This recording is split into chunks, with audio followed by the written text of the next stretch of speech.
Welcome back to This is VANCOLOUR. We've been talking about consumer issues tonight, but let's zoom out to a broader question. Is there anything good about consumerism, the aspiration of acquiring the things beyond the purpose of survival? Here to discuss is a political commentator and YouTuber based right here in Vancouver. He is McCullough, and this is The Crunch.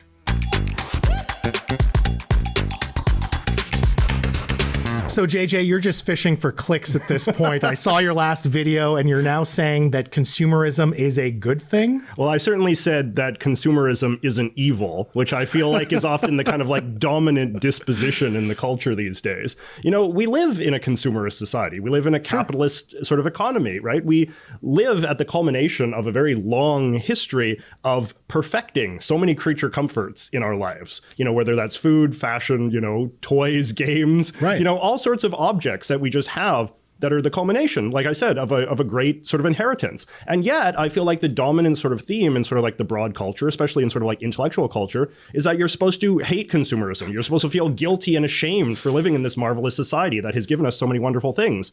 And so weirdly enough, it feels like a radical statement to just say like, this is good. I'm happy that we live in a thriving consumerist society. Wow. I just feel like there are so many downsides to consumerism. Now, I don't think it's like the evil of the world that perhaps some people may say it is. But I think when it comes to things like hoarding or wasteful spending beyond your means or a certain type of snobbery, you know, consumerism does take us away from the things that matter, doesn't it? Well, I mean, consumerism can also be a source of bringing us closer to other people. Give me an example. Well, for example, like, you know, you have a collection, right? You consume a whole bunch of things, whether that's, you know, sports jerseys, Funko Pops, you know, rare spoons, whatever it is. People have all sorts of collections. Yeah. And that gives you an in to sort of speak with other people, right? I was wearing my cool Naruto shirt. Yes. I spoke with your producer. We had an instant rapport because of my consumer decision, right? There's lots of just ways in which sort of our small consumer choices allow us to connect with each other. And I think that's a good thing, right?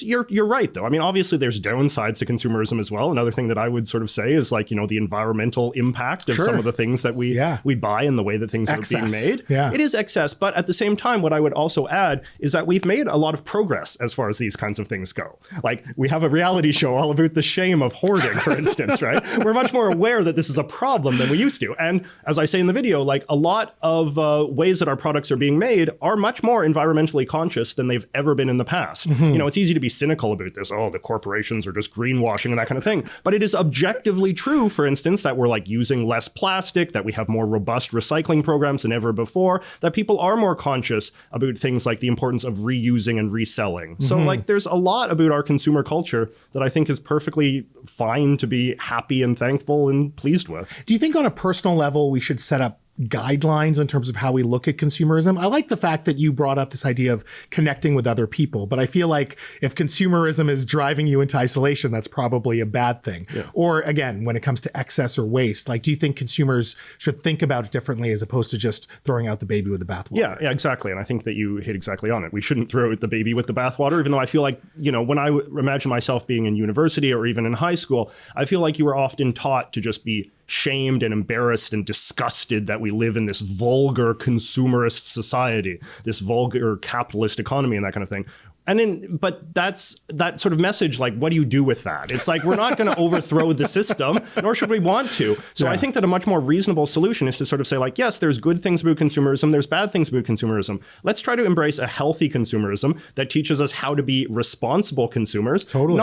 But not like just consumers that are racked with guilt and shame. Like we're engaging in this kind of like, you know, religious sin that we have to sort of atone for, right? That's just not, I don't think that that's a healthy attitude. It's hard to live in a society in which you have this dominant economic model that everybody participates in, but then everybody is sort of told by our intellectual betters that you're also supposed to feel ashamed to be participating. One thing I like is, and I know growing up, if I really wanted a certain toy or whatever, I would have to do chores, save up my money, and then when I actually got it, it did feel very rewarding. And I think there is something where you're tying consumerism into, you know, a certain work ethic or just the idea of you have to work for something. I do think that there are some good aspects of it too. I've never been one of the evil guys. Well, and what you're saying is important as well. Like gratitude is important. Like, totally. That was the other thing that I was taught when I was a kid too. Like take care of your toys, toys, don't throw your clothes on the floor, like just treat your objects with a certain degree of reverence, because, if you haven't worked hard for them, somebody had to acquire the money to purchase it. And, Absolutely. somebody made this in a factory somewhere. Like you be aware of these sort of like larger sort of social factors that go into creating the things that we have. But then once you have them, appreciate them. Don't take it for granted. A great message. JJ, always fun chatting with you. Thanks so much for your time tonight. Thanks for having me.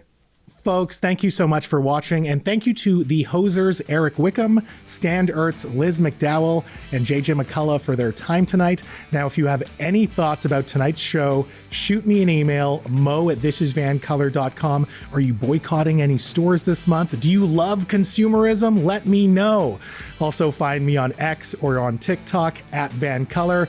We will be back next week, but for now, this is VANCOLOUR, and I'm Mo Amir telling you that in a province where you can be anything, be colorful. Peace.